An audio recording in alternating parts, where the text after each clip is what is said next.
Thank you for joining us, Mr. Terry Hurd. Hey Ash, always good to see ya. Well, it's kind of different today to be on the side of interviewing you because you have interviewed me in the past, and this is kind of fun. I love it because I don't have to do all the work preparing the questions. So this makes it easy. Well, we are following up today with the kind of idea from last week's DIY Bluegrass about what should we do as artists before we send our music to radio. So I figured who better to have a Q&A with than you, a Grammy Award winning CEO of Bluegrass Today, architect and creator of the Bluegrass Channel for Sirius Radio, and host of Into the Blue, the longest running nationally syndicated bluegrass radio show in the world of 34 years as of this month. Well, thank you, Ashley. That is very kind. Do we have any time left? Are we done? Well, I think I'd like to start with something I think I can speak for all of us artists out there. Okay. Like to receive music. There's so many ways. Google folders, Dropbox, CDs, good old fashioned CDs, and then of course the radio download sites that are so prevalent now. So, tell us, what do you like to see? Well, this whole media platform is always in a constant state of flux. And when I got started into this thing years ago, CDs were the great thing when they finally came along. Don't need those anymore, really. So if you're sending CDs, you can save money. You just don't need to do it. In fact, a lot of the DJs just don't have a place to store them anymore. I've got tens of thousands of them, and I don't know what to do with them. I've got most of them ripped to hard drives. So, in answer to that question, the quickest answer is electronic distribution. Now, I would say there are several different ways to do this, and you can go about it in a lot of different ways. But I want to pose a thought for everybody that took the time to listen today. How important is that song or that album that you're trying to get to radio? Is this a hobby? Is this just something you want to throw out there and see what happens? Or do you really care that this maybe makes it on to the Bluegrass Today chart, starts climbing? And are you a professional musician or are you just a local hobby band? The answer to that question is going to help you pinpoint the best way to distribute your music. Okay. So, I'm going to go ahead and say anybody watching this and reading this column is hardcore. We want radio traction. So, what's the best way from that point forward? well, as you know, and I've read your column and it's excellent. There are many different ways to distribute. You can send it out. You can put it on a Google Drive. You can put it in Dropbox. You can even maybe scrunch it down small enough as an MP3 to send it in the body of an email. Those are all ways to physically get the product somewhere. The It's a little question is, because, like, who gets emails, like tons of emails every day, and then they see a file and it's like, do I know who's sending this? Is this a virus? Do I really want to open this unknown file? That's kind of. and that's my exact next point, is that it may get there, but what's it going to look like when it arrives? And that is your flagship. That is your identity. Because many DJs, this may be their first introduction to you. Are you a serious player? Do you care enough about your music that you want to distribute it in a professional way? Or just throwing it out there the cheapest way possible? Trust me, we see all those different ways. But the ones that I take seriously are the ones that arrive looking professional. Mm. And what do I mean by that? I mean, if you've taken the time to write a bio, you've got a professional photo, you've got artist credits, musician credits listed, And we're talking electronic delivery here. So we're obviously talking about an HTML email that's been crafted and looks good. And lastly, when they click on the link in the email, where does it take them? And how do we get it? What I was going to say is one of my preferred methods to receive brand new music is through one of the distribution channels. And we thankfully have some really good ones now. Get It Played, one of my all-time favorite. They're fairly new arrival in the space, but you can get for like 20 bucks, you can get a membership with those guys. And then they've got some stair step options depending on what you want to distribute. I think if you're distributing one song, it's like $4 or something like that. Now, if you spend more money with them, I sound like a salesman for these guys, but I love them so much. You just need to go to the website and check it out. I think for around 70 bucks, you can get a complete kit that will send a bio and all kinds of information, like we were just talking about, within the body of an email. So when you post your song for distribution on their service, it creates this beautiful email with all the information you put in it. And that goes out automatically at a time of your choosing, and that goes out to all the DJs. So that's a great way for us to get it. We know there are no viruses included. That's all checked. Everything's safe, and this is the way it's done. And it's a flagship way to introduce yourself or to follow up on previous success that you may have had. Oh, yeah, that's essentially like they're acting as the what you would traditionally receive from a PR agent. You're getting Right, right. everything is nice. I just signed up with Get It Played, and because I Okay. was talking about, and I have a new single, and so I thought this is a perfect time to try it out, and I was blown away. It was easy. And they're not the only player in the space here. So you should also check out airplaydirect.com. They've been around for I would say 15 years, maybe longer. I could be totally wrong on that, but they've been around for a long time and they just rebuilt their website. Looks really good. I've Play got a catalog on MPE. there as well. Right. Play MPE is another one a lot of people use. But the first two that I mentioned, primarily Get It Played and Airplay Direct, those are the ones where most of the bluegrass music is found. Now, let me tell you another really good reason for putting your music on one of these services as opposed to sending it out and putting it on a Google Drive. And this is really important.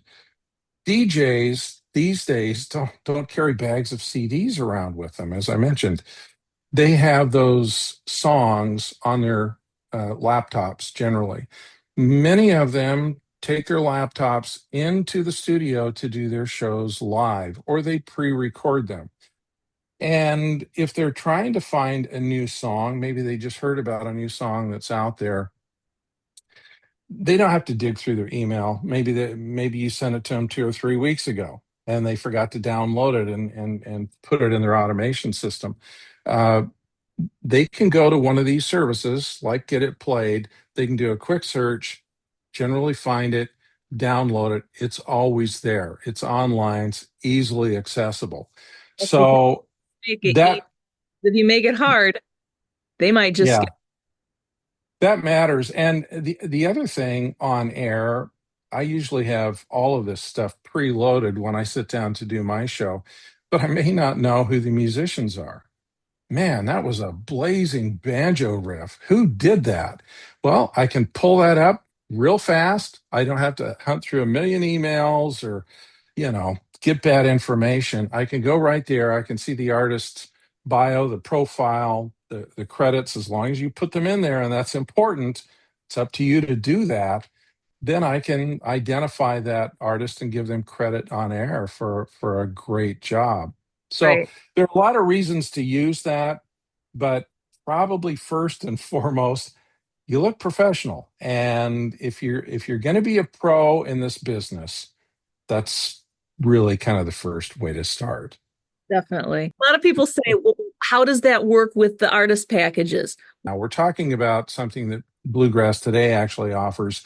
ad package that targets those very DJs who record their spins within the survey. And the reason is if you buy one of those ad packages, your banner goes into that actual survey. So when those DJs log in, they see your banner. First thing they see is your banner. If they don't have that song, they're going to click on it and download it. And when they exit the survey, uh, they'll also see it again. So there's a second opportunity for them to download that song or that album. And any of these packages also include banner ads for the main website.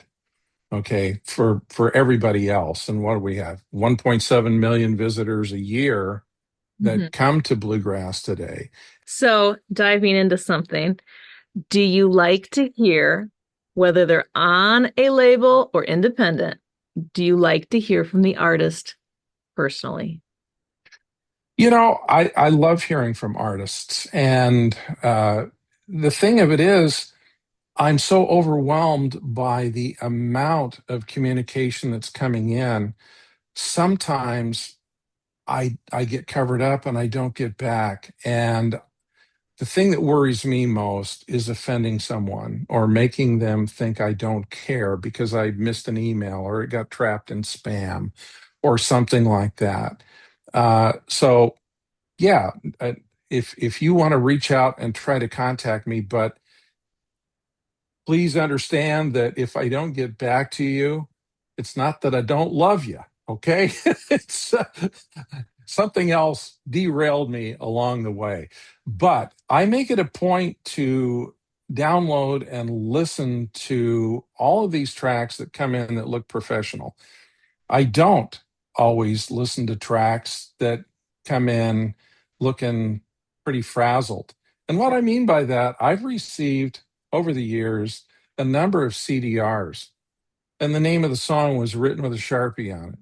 And then there was a handwritten piece of typewritten paper that was kind of folded, not even neatly, and thrown in there. And, 18 stamps on the envelope that was, recycled. And, I look at that and I go, well, if they don't care to look any better than this, why should I care to listen? Yeah. Now, maybe that's arrogant, but most of the time it's spot on because it's not going to sound very good. That's Do you so. remember 17-year-old me stalking you down at IBMA? That was a long time ago. Only 5 years. Yeah. I You do were remember that. I knew you were the guy, and I stalked you down in the hall, and I handed you my very first CD, and you were very nice, and you tucked it away, and then a couple weeks afterwards, you emailed me back, and you were very, very kind. I still have that email somewhere. You got to learn somewhere. So that was my first learning experience. And you were very encouraging. And that meant the world to a new young artist. So I think it's remarkable the way you always connected with people and, encourage them. So Well, thank you. I do want to say this. One of the common asks that I get from artists, mostly new, younger artists, they'll say, I just want your opinion. Just give me your honest opinion of this song or of this album. And I generally don't say it, but what I think sometimes almost out loud is, no, you don't. You really don't want my truthful opinion. You want me to say that I like it. And that's normal. That I would want the same thing. So I don't give opinions on projects. So don't ask. That's the one thing that I simply will not answer for you. But I'll tell you this, I will listen to it enough to know if it fits what I do. And if it does, and it's of the right quality, it will appear on my show. And that's the best I can promise you. So there's a lot of great music out there by many fabulous musicians, many of them in the bluegrass world, top artists, and they have music that just doesn't fit the styling of my show, or maybe just that one show. And that song doesn't make it on, but they probably have another one that does, Right. I mean, either like you same said show or a later show. Yeah. in other conversations we've had, you love Pink Floyd, but you're not going to play it Yep. blue. So it could be Yep. excellent, but it's got to fit what you're doing. And so when people think about that, you never want to record music for someone else. You have to do it for your own artistry. But if people are leaning towards trying to choose something they've already recorded, what do you look for? Do you like fast, slow, instrumental, time wise? Let's talk about how long the song should be and how Mhm. much if it's over 3.5 minutes. Well, there isn't an absolute hard fast rule, but I would say 5 minutes is really pushing it for length. But in terms of pacing, here's a little secret about how I create my show. And I learned this years ago from somebody who knew a lot more about programming than I did. I program in waves. And what I mean by that is I don't just program one pacing. And if you're an artist, you know that one pace on stage for every song, song after song after song, they all sound the same. People are yawning, they're getting up, they're going to get a beer. They don't want to hear another one that sounds the same. So I may kick it off slow. And I kick it off mid tempo, mid kind of slow, because it gives me a place to go. It gives me a place to speed up. And then, by the third song in, I'm cooking, and if there's time for a fourth song before the break, then it's generally going to be something that maybe is good enough to want to bring you back. You're not going to leave. You're going to sit through the commercial break, 2 or 3 or 4 minutes or whatever it is, when radio puts their own commercials in place. Hopefully you're going to stay there long enough to come back and listen to the next song. So in terms of length, if I've got a 10-minute segment, and by the way, I have about 4 10-minute segments plus talking and everything, but four roughly 10-minute long music segments, that's a couple 3 minute songs and a 4 minute song, maybe, or it could be four 2.5 minute songs. So it varies. And this is something I would encourage everybody to think about when you put out an album. Don't clump everything to be a 3 or 3.5 minute song. Give some variance. Put a 2 minute song in there. Put a 2.5 minute song in there. Put a 3 minute, 3.5 minute. Vary it, because I can't tell you the number of times that I've gone searching for a song of a certain length first. And then the second criteria is, how does the song fit? Does it fit what I'm doing? But if I've only got 2 minutes and 17 seconds, well, I've got to find a song of that length. Nothing else matters at this point. And then I narrow that down to the one I want. So There's that's uh some that's a trick. instrumentals in there too. Pardon I've, me? I've heard you say you prefer to have some instrumentals on every single album. I do. And I think that's really important. Don't leave out instrumentals. You just never know where they're going to fit in the DJ's programming timeline. So absolutely, at least one, but I like a couple, three. So, what is the one question you get all the time? Well, I've kind of covered that one. That was what do you think of my project? Just call me and tell me. Would you please just call me and give me your honest opinion?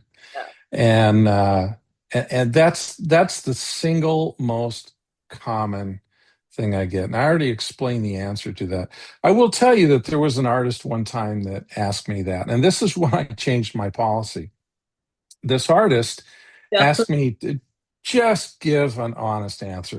No problem. I just want your honest answer.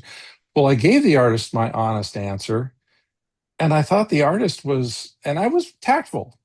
Trust me, I did not, you know, hurt this person's feelings intentionally, but I actually did hurt their feelings, and they were quite offended and very upset. And they haven't spoken to me since. And that's well over 20 years ago now. So, Tires you know, the next day, and yeah, yeah, I mean, when you're putting 911 on speed dial, you don't, yeah, I'm kidding. But as a DJ, I want to help you have success. I want your music to be on the radio. I want as many people as possible to hear it. That's why I got into this business. I want you to be wildly successful. And I think all the DJs out here feel the same way. But help us help you, as the line goes. So so what would uh, the one thing be that you tell a new emerging artist that's trying to get on the radio? be professional. Yeah. Don't don't be cutesy. Just be professional. And try to be your best self.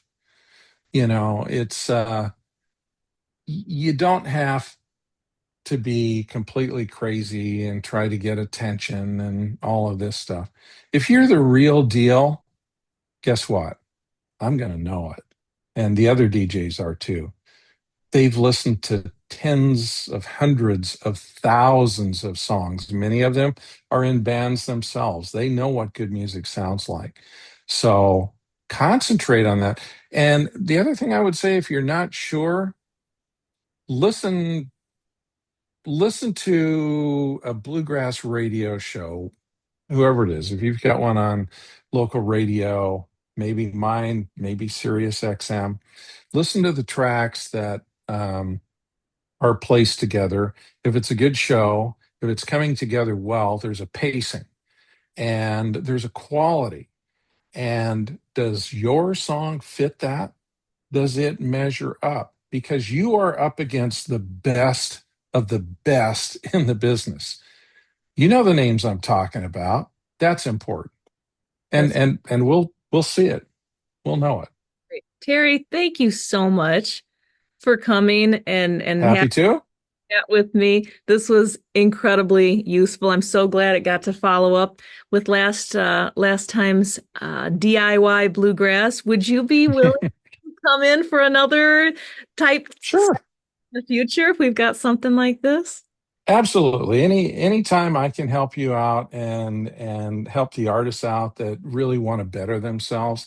I love the column you're doing because people need to know this, and who's going to teach them? Where are they going to get this information unless it's from folks like you, Ashley, or people like me that come in and say, well, this is what happens behind the scenes.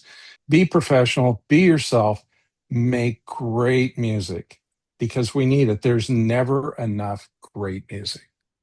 That's true. Awesome. Okay. Thank you, Terry. You take All care. right. See you Time next time.